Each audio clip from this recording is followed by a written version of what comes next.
Here are my 3 takeaways from the 2022 World Cup in Qatar. Argentina has finally gotten a World Cup title for Lionel Messi.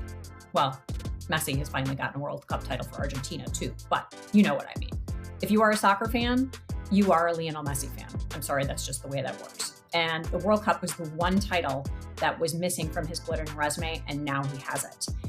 This is also the 3rd title for Argentina, their first since 1986, and it puts them 3rd for all-time men's titles. My second takeaway is that the games in this tournament have been fantastic, and thank God for that, because we needed it for as awful as everything surrounding this World Cup was. We came into the World Cup with concerns about human rights violations in Qatar, whether it was the exploitation of the migrant workers who built the stadiums used for the tournament, the repression of the LGBTQ community, discrimination against women. And unfortunately, things didn't get a whole lot better once the tournament began.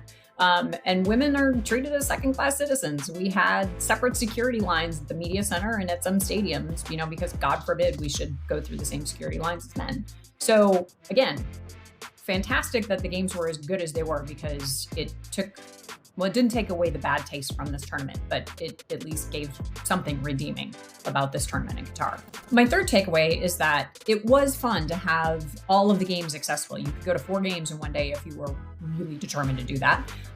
That's not going to be the case in 4 years when Canada, the US, and Mexico co-host the tournament. It's going to be fantastic, but it's going to be spread out all across the 3 countries. I think everybody recognized that 4 years from now is when this team is really going to be in its prime. You've got a lot of guys who are in their early 20s, some are even still teenagers, but this next World Cup is going to be when the US can finally deliver on all of the promise that we've been hearing about these last couple of years.